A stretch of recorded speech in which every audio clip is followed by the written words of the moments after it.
Pourquoi tout à coup je suis accueilli par la haine et ton courroux? Courroux, c'est tellement un mot 100% Molière. OK, ben récite-moi du Molière d'abord. Ah, comme la neige a neigé. Des amants que je fais me rendez-vous coupable? Puis-je empêcher les gens de me trouver aimable? Et quand, pour me voir, ils font de doux efforts, dois-je prendre un bâton pour les mettre dehors? Ce n'est pas, madame, un bâton qu'il faut prendre, mais un cœur à leur vœu moins facile et moins tendre. Continue! Moi, votre ami? Rayez cela de vos papiers. J'ai fait jusqu'à ce jour profession de l'être, mais après ce qu'en vous je viens de voir paraître, je vous déclare net que je ne le suis plus et devenu le place en des cœurs corrompus. Hey, mettons, toi qui récites du Molière avec un monde diplomatique... C'est dégueulasse! Comme t'as pas le temps de niaiser, mon chum, là. Elle est habillée en green screen, elle te récite du Molière avec un monde diplomatique des mains. Wow! C'est comme... T'as pas encore décidé de quoi tu parlais, Oli? Réveille! Bon, je pense que C'est ça vrai que pique toi, mon t'es micro. arrivé. T'étais genre, je sais pas de quoi, je suis pas sûre de quoi je parle. Elle est comme... Ah, comme la neige a neigé! Ben non, mais je sais que c'est pas Molière, mais je veux dire, la quantité de poèmes que je connais est quand même assez limitée, là. Je peux te réciter du sans pression, mais... Alors, la vadrouille en ouverture d'émission, Julia. Et on commence l'émission avec ça. C'est la vadrouille. Julie Gagné! Merci, Julie Gagné! Wouh! Wouh! Oh yes! La vadrouille a fait des burns dans l'entrée. Rapide et dangereux, vadrouille edition. Non?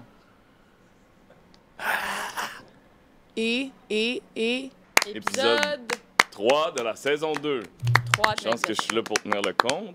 Hey, tu sais qu'il y a des gens dans les commentaires la semaine dernière qui se noyaient dans leurs larmes à cause que tu as révélé les notre micros, secret là. des micros. Je m'excuse, La mais moi, trahison. moi, je crois en la transparence avant tout. Puis je sais que c'est dur à avaler, mais je pense que quand on sait, on est mieux. Ouais. Il faut savoir. Mais c'est quoi la prochaine affaire? Tu vas comme aller dans une classe de 2e année puis dire à tout le monde « Allô les enfants, le Père Noël n'existe pas! C'est lourd. » Veux-tu que je te dise ce qui est lourd? Oui. La dynamique actuelle et le fait que tu es déguisé en green screen. Mais est-ce que tu voulais nous projeter du visuel pour tes chroniques Là, aujourd'hui? Tom, gosse pas avec mon chandail pendant le truc, là. Lui, c'est sûr qu'il peut me mettre une affaire là-dessus. Ben là. oui. C'est moi qui commence? Ben, oui, on essaie de faire différente d'habitude. C'est toi qui vas commencer. C'est drôle que tu mets... Amener le monde diplomatique. Parce que, qu'est-ce qui figure en une du monde diplomatique? Est-ce qu'on m'entend dans le micro? Ben voyons, c'est OK, quoi cette très bien. question? Mais c'est parce que je me sentais tellement loin. On a des nouveaux micros. Hey! On Ah a oui? eu 500 likes au dernier épisode. On respecte nos promesses. Notre son était vraiment pas tant bon. Là, on a arrêté de faire des blagues. On a des de vrais micros. C'est drôle que tu m'aies apporté ça parce que mon sujet étant une du monde diplomatique. Évidemment. c'est- Regarde. L'Inde, L'Inde, une démocratie. virgule, une démocratie, Ah! point d'interrogation. Oli, au monde, là, à part Céline Galipo, il y Je a t'écoute rien ou je le lis? que j'aime plus Que l'Inde. que les élections. Ah! Est-ce que c'est pas la chose la plus excitante au monde, une élection?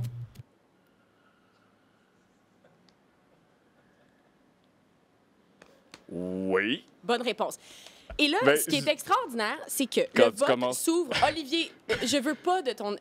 Les élections, c'est un moment Non, c'est vrai que c'est enthousiasmant. privilégié pour être témoin de la situation politique d'un pays. Il y a comme quelque chose de formidable qui se passe. Puis, en tout cas, vraiment, tu vas lire le monde diplomatique devant moi pendant que... Mais je fais les deux, j'ingère plus d'informations en même temps. Le vote s'ouvre aujourd'hui même, vendredi 19 avril. C'est les plus grandes élections au monde parce que c'est le pays au monde où il y a le plus d'électeurs, au point où le vote dure plus d'1 mois.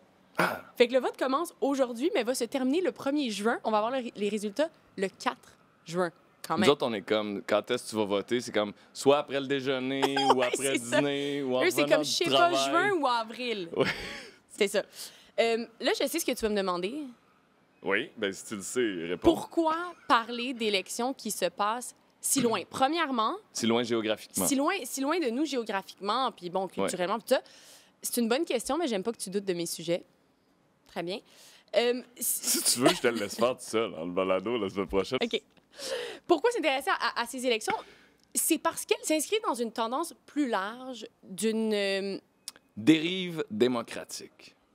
dérive démocratique. Un des enjeux fondamentaux de cette élection, c'est la démocratie elle-même. Le parti d'opposition qui s'oppose à Modi a comme principal point sur sa plateforme « Sauvons la démocratie ». Modi, c'est Narendra Modi. Narendra qui est Modi. le président, premier ministre? Premier ministre de l'Inde, oui, parce que lui, c'est un peu le visage de ce recul démocratique en Inde. Il se présente pour une troisième fois. Il s'était présenté pour la première fois en 2014, ensuite en 2019, et là, c'est la troisième fois. Et pour certains experts, ça pourrait être un peu un point de non-retour pour la démocratie indienne. Bon, en quoi Narendra Modi menace la démocratie? Pour le savoir, il faut comprendre d'où il vient. Faisons un voyage dans le temps, si tu le veux bien. Oui.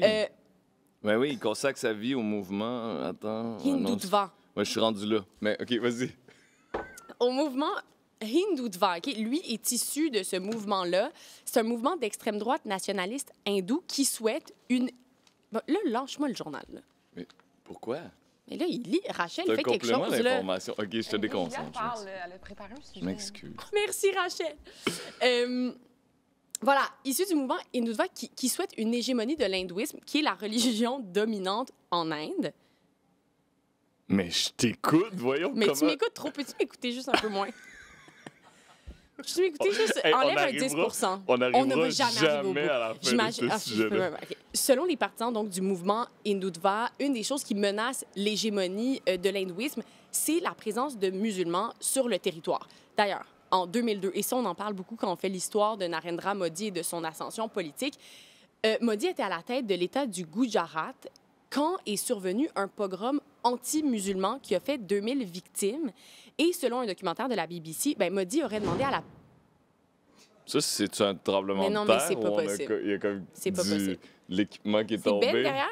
dans notre corridor. Et dans Non, mais l'antichambre ce de notre niveau corridor. de chaos est illégal. Là. Oui, c'en est un bon. Là, vraiment, ça ne... Puis là...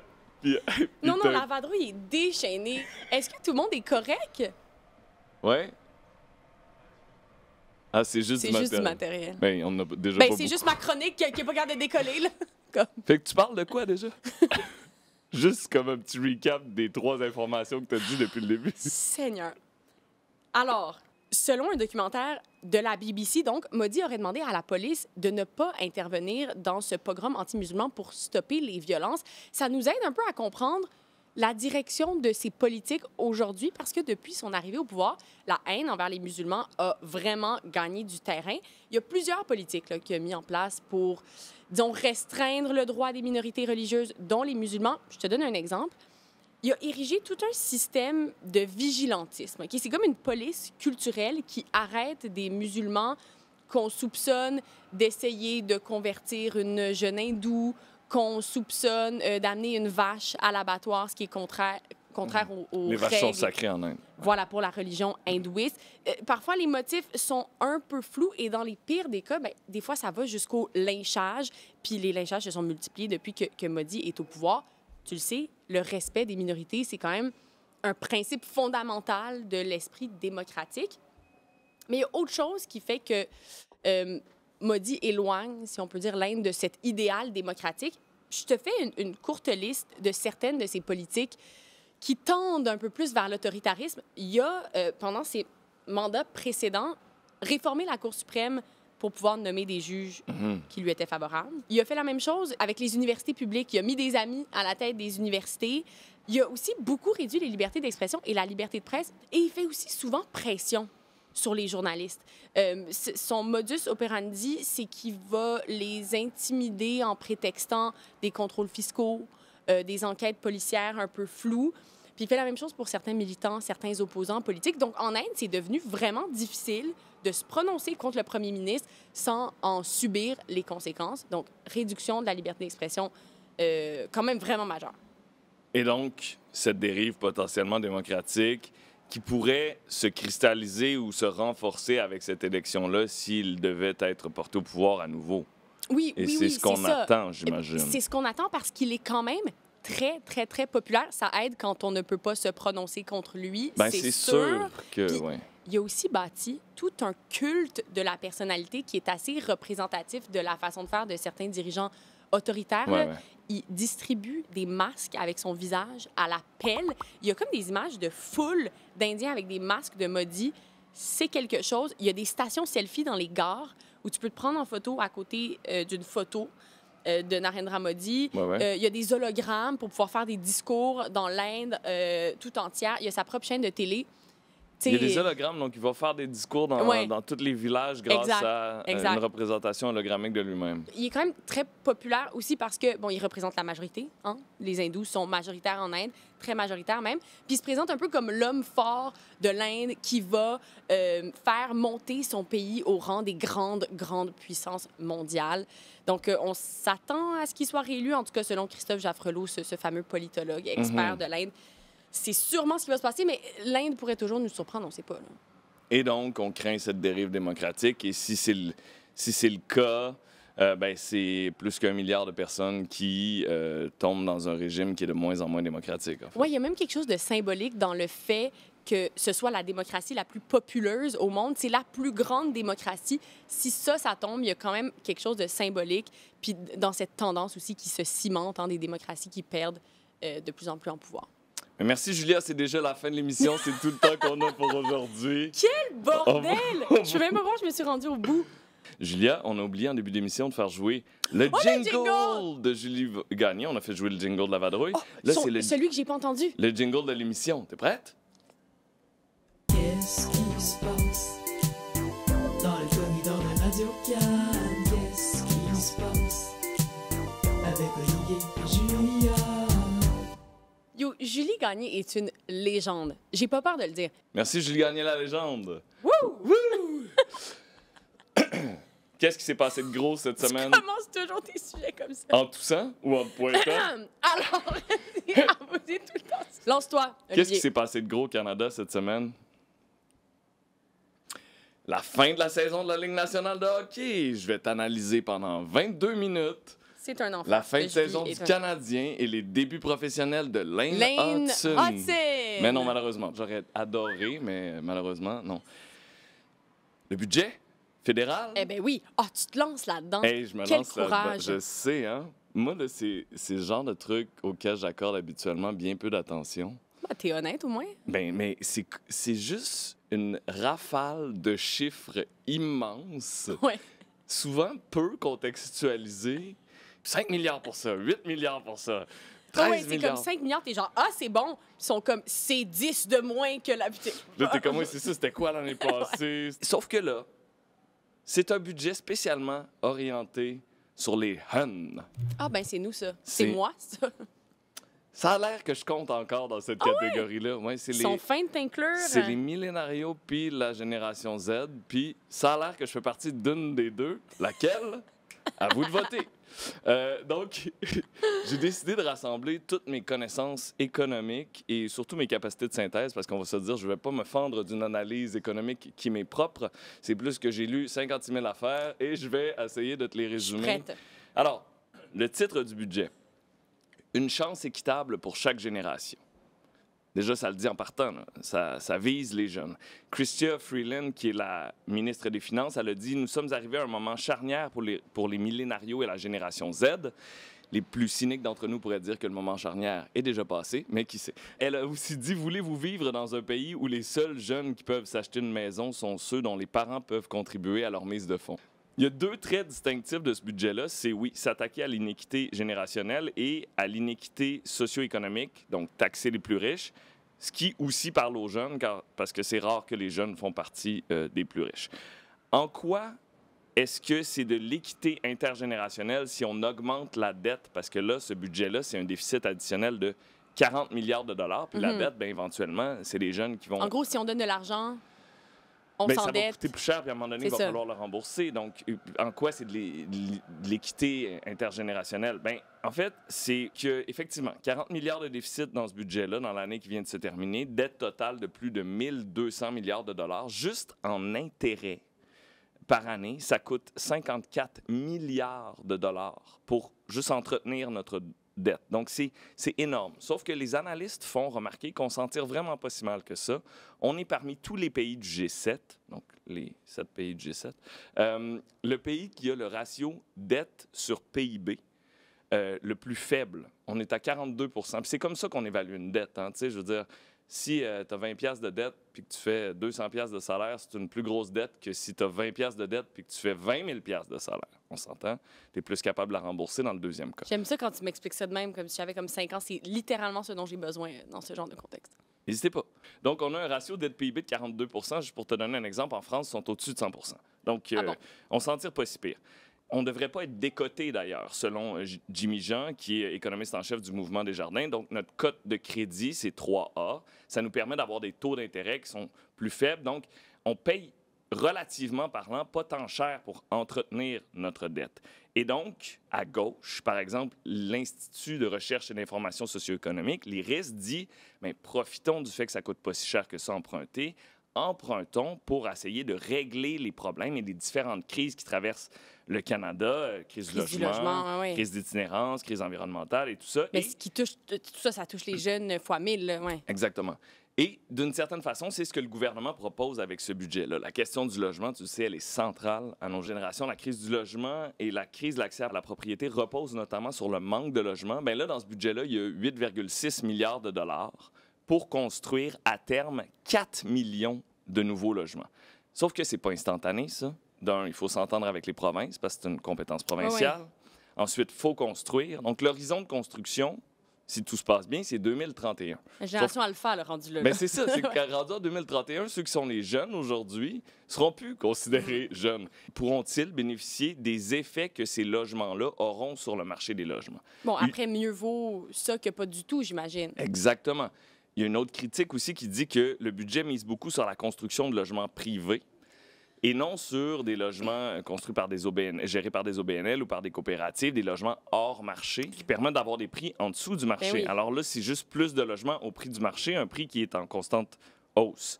Il y a d'autres mesures destinées aux jeunes dans ce budget-là, en logement, mais aussi l'augmentation ponctuelle de 1 milliard de dollars du montant consacré aux bourses d'études, notamment. Donc, vraiment, il y a une offensive pour essayer de séduire les jeunes. Le budget s'attaque aussi, je le disais, il y a deux tendances principales, à une certaine forme d'équité ou d'inéquité socio-économique en taxant davantage les plus riches. Parce que là, il y a beaucoup de nouvelles dépenses. Tu sais, je te parlais des milliards de dollars pour les logements. Il y a 54 milliards de nouvelles dépenses sur 5 ans qui sont prévues. Ces dépenses-là sont partiellement couvertes par des nouveaux revenus, là, des revenus plus élevés. L'économie va mieux compenser, donc les gens payent plus d'impôts, il y a plus de taxes. Partiellement couverts comme ça. Partiellement couverts aussi par des coupes dans la fonction publique. Il y a 5 000 fonctionnaires qui vont perdre leur emploi. Bien, en fait, 5 000 postes qui seront abolis par attrition là, quand ils partent à la retraite. Mais aussi, pour couvrir ces dépenses-là, le gouvernement libéral a décidé d'augmenter les impôts des plus riches. Donc, on va aller chercher plus de 19 milliards de dollars sur 5 ans comme ça. Comment est-ce qu'on va taxer davantage les plus riches? C'est en Taxe augmentant... le champagne. Oui. En augmentant l'impôt sur le gain en capital des particuliers et des sociétés, donc des entreprises. J'ai pas compris ça. Le gain en capital, c'est, mettons, là, toi, tu prends un de tes chalets. Disons, là, toi, tu as plein de chalets, par exemple. Tu décides de le vendre. Bon, tu l'as payé 100 000 $ il y a 20 ans, tu le vends 500 000 $. Tu as un gain de 400 000 $. Ça, c'est ton gain en capital. Les veulent taxer ça. Mais ça a toujours été le cas. OK. Avant, c'était 50 % du gain en capital qui est pris comme un revenu pour ton année. Donc, il n'est pas taxé à hauteur de 50 %. C'est que tu prends 50 %, 200 000 $, tu l'ajoutes à ton salaire, puis là, tu calcules tes impôts pour cette année-là. Là, le premier 250 000 pour un particulier, ça demeure 50 % qui va être taxé, mais au-dessus de ça, c'est 66 % qui va être considéré comme du salaire et donc taxable. Je vois. Bon, on nous dit que pour les particuliers, ça cible 40 000 personnes, donc 0,13 % de la population, dont le revenu moyen, c'est de 1,4 million de dollars. Et ça cible aussi les entreprises. Donc, une taxation additionnelle pour plus de justice fiscale, mais à quel point, il y a eu des critiques, notamment de la fiscaliste Brigitte Alpin, qui dit que ça va augmenter à peine le taux effectif d'imposition des milliardaires qui, dans certains cas, ont un taux effectif d'imposition plus faible que des travailleurs et des salariés ordinaires. Oui, parce qu'avec tous les tours de passe-passe qu'ils parviennent à faire, ils réussissent à éviter de la taxation. D'ailleurs, c'est ce qui fait dire à Jimmy Jean, économiste en chef du Mouvement Desjardins, que c'est des gens qui ont et je vais utiliser ces termes, qui sont très sophistiqués fiscalement, donc qui sont capables de bouger leur argent très rapidement. Donc, est-ce qu'on va vraiment pouvoir aller chercher 19 milliards de dollars comme ça, ou c'est des prédictions qui sont un peu trop élevées? On ne sait pas. On sait pas, on sait pas. Sauf que le but de toutes ces mesures-là, c'est clairement de ramener les jeunes au bercail, les jeunes qui ont massivement contribué à l'élection du Parti libéral en 2015 et depuis. Ça peut être électoralement payant parce que pour la première fois dans l'histoire du Canada, les millénarios, entre 81 et 1996, sont plus nombreux que les baby-boomers. Donc, aller les séduire, c'est peut-être une bonne idée. Sauf que les jeunes votent moins. Oui, encore faut-il qu'ils se rendent aux Que le urnes. reste de l'électorat vote de moins en moins. En fait, aux dernières élections, 46,7 des 18-24 ans ont voté. Et aussi, la question, c'est est-ce que c'est trop tard? Parce que selon un des derniers sondages là, publiés au mois de mars dernier, un sondage Abacus, les libéraux sont 3e dans les intentions de vote avec 21 %. C'est une belle tentative d'aller séduire les jeunes en vue d'une élection potentiellement en 2025, peut-être avant, si jamais le pacte entre le NPD et les libéraux devait s'effriter. Ça, on pourrait en parler éventuellement. C'est quand même intéressant. Oui, mais est-ce que c'est trop tard? À voir. T'as bien fait ça. Tu trouves? Oui, c'est très bien. J'ai vu ta belle sensibilité de me, Oh, de me laisser changement me de costume, concentrer. excuse-moi. Oh. Rachel vient de me pitcher un... Quoi? Excuse-moi, Qu'est-ce je vais qui juste se faire un passe? changement. Mais là, ça va être... Non. Hey, il y a des Attention. changements de costume. C'est techniquement extrêmement évolué. Hein? Hop! Il est magnifique. Là, tu vas-tu me parler des 100... On est à 100 jours à peu près des Jeux olympiques de Paris, c'est ça? Les Jeux olympiques de Paris sont dans moins de 100 jours. C'est l'occasion parfaite pour faire un petit bilan de tous les faits saillants de cette préparation des Jeux qui a été, ma foi, rocambolesque. Là, plus je cherchais, plus je me disais « Ah non, ça, c'est trop bon, ça, faut parler de ça. Ah non, ça... » Il y a tellement de choses qui se sont passées, à commencer par la fameuse controverse Aya Nakamura. As-tu suivi ça? Oui, brièvement de loin. Tu sais c'est qui Aya Nakamura? Ben oui. C'est quoi ta chanson préférée? La grosse là, chanson. Là. De quoi la grosse chanson? Une excellente façon de t'en sortir. Hein? Celle-là, je vais pas te la chanter. Hello papi, mais qu'est pas ça? Ça? Non, pas celle-là. Parce qu'il paraît, je cours après. C'est tellement bon, Aya Nakamura. Parfait. Mais ça va pas, mais t'es taré, non. Mais comment ça? Le monde est si peu. Tu croyais Oui, quoi? c'est ça. Qu'on se verrait plus jamais. C'est tellement bon. Mais c'est Chante- pas le sujet. Tu chantes bien. Hein? Wow, ben merci. Tu veux-tu faire notre prochain jingle? Je penserais pas. On va te trouver un beat sur APM, puis tu nous fais un petit jingle. Sans façon. Alors, Aya Nakamura, chanteuse franco-malienne qui a un immense rayonnement en France, mais à l'étranger aussi. Et on a appris qu'elle était pressentie pour chanter lors de la cérémonie d'ouverture des Jeux olympiques, chanter du Édith Piaf. Et là, l'extrême droite n'a pas trouvé ça drôle, était dans tous ses états, ça a vraiment déchaîné les passions. Il y a un groupe d'extrême droite qui est allé dans la rue avec une pancarte où il était écrit « Il n'y a pas moyen, Aya, ici c'est Paris, pas le marché de Bamako ». Qu'est-ce qui critiquait? Oui, c'est quand même. Bon, sa vulgarité, sa non-représentativité de la France plus traditionnelle, sous-entendu blanche, parce que, bon, elle est immigrante, et son français aussi trop peu soutenu. Mais là, moi, j'ai vu là, des analyses de ça, là, puis ça a l'air que Édith Piaf avait un langage aussi.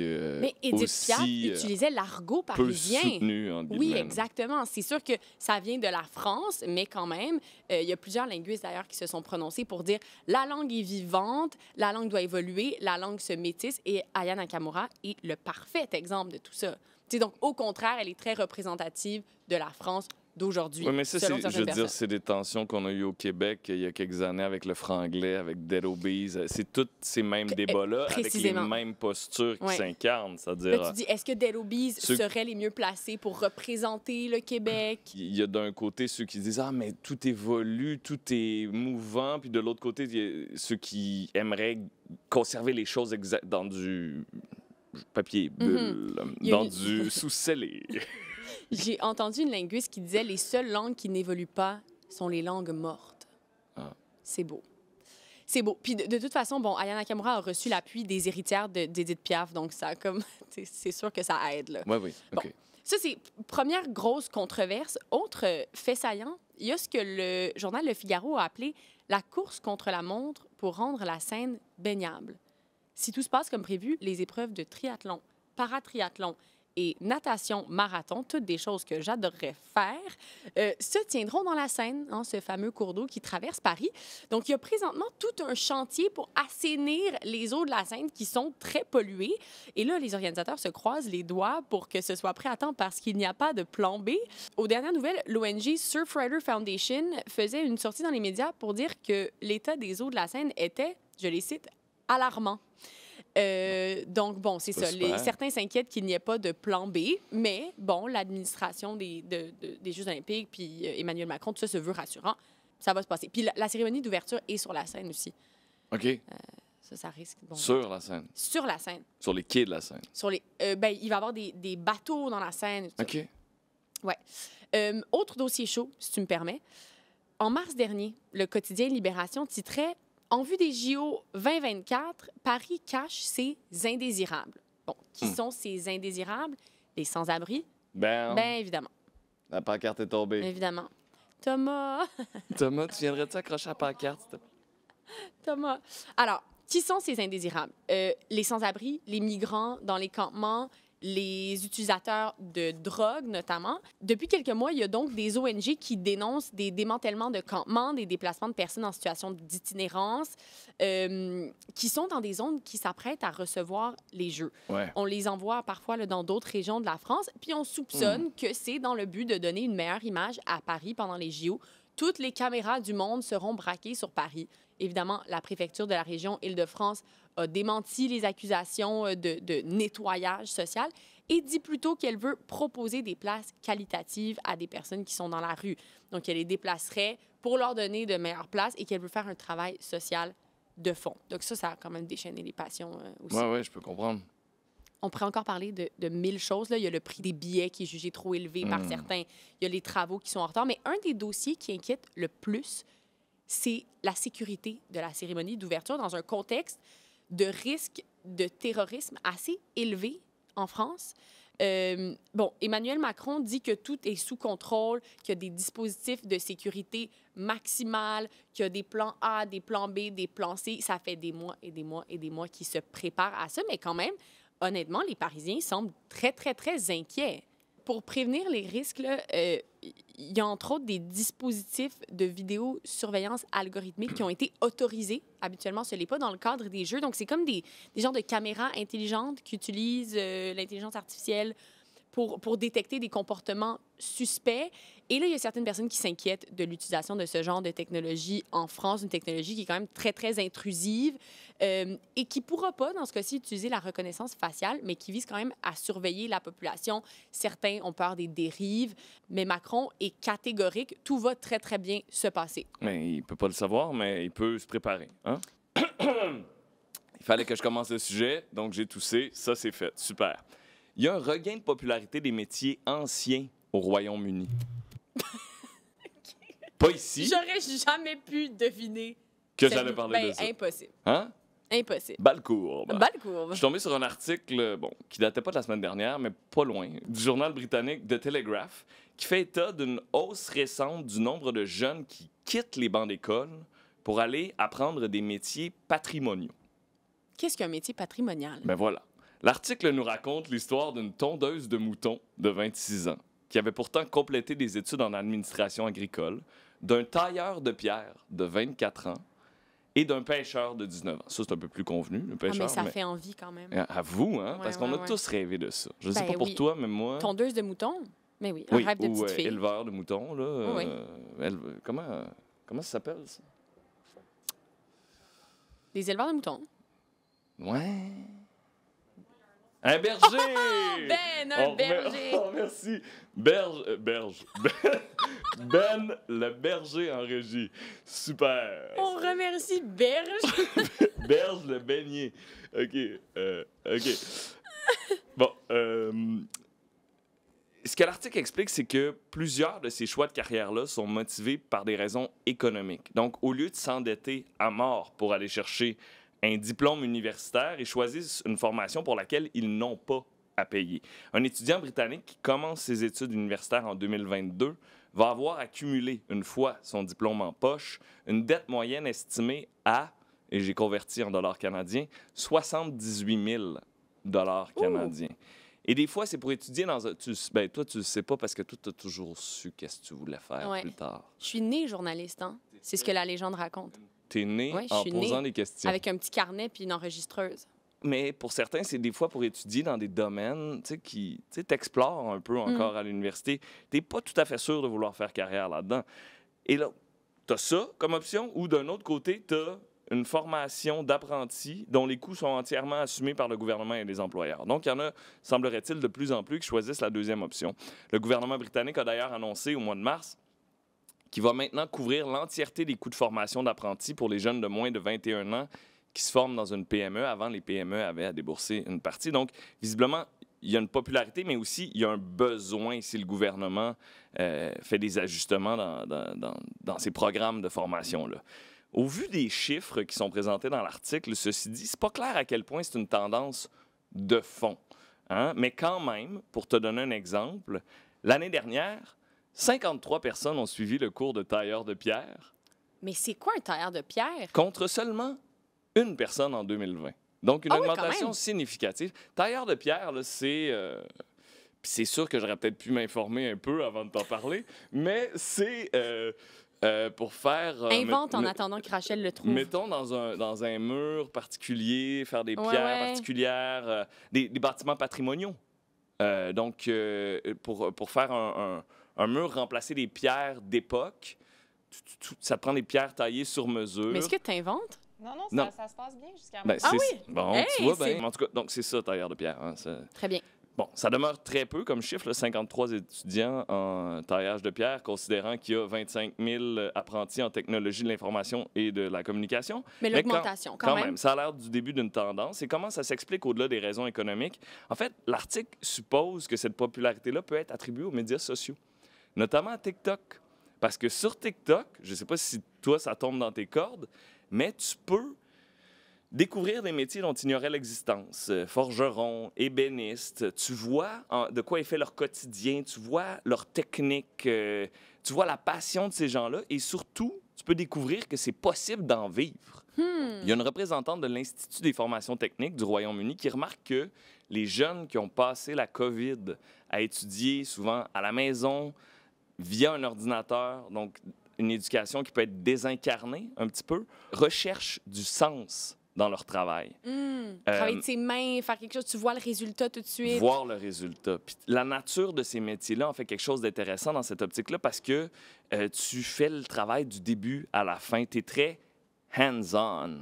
Alors que, puis là, c'est l'autre exemple qui est donné dans l'article, un fonctionnaire peut passer des jours à travailler sur un rapport destiné à une réunion à laquelle il n'assistera même pas. Aussi bien un tailleur de pierre, Julia, je dirais. Cette tendance-là nous provient du Royaume-Uni. Je serais très curieux de savoir qu'est-ce qu'il en est au Québec. Moi, si je vois un tailleur de pierre passer sur mon fil TikTok, là, ça se peut que je change de métier. Ça se peut. Un tailleur de pierre, ça se peut. Comment on conclut ça, cet épisode-là? Ah! La semaine prochaine, soyez des nôtres, parce que se poursuivra le combat des jingles. Il y en a d'autres. Alors qu'on écoutera peut-être d'autres jingles si on en reçoit d'ici là.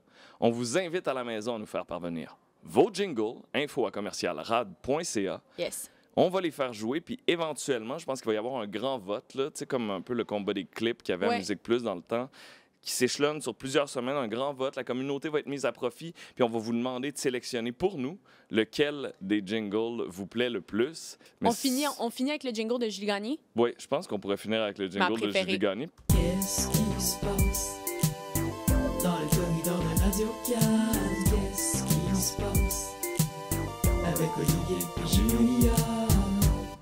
Quand on va avoir les Jeux olympiques à Montréal de nouveau, c'est Julie Gagné qui va se charger de la cérémonie d'ouverture avec ses jingles. C'est elle C'est notre qui va... Aya Nakamura. OK, Julia, je pense qu'il faut conclure. Oh, au revoir. Bye tout le monde!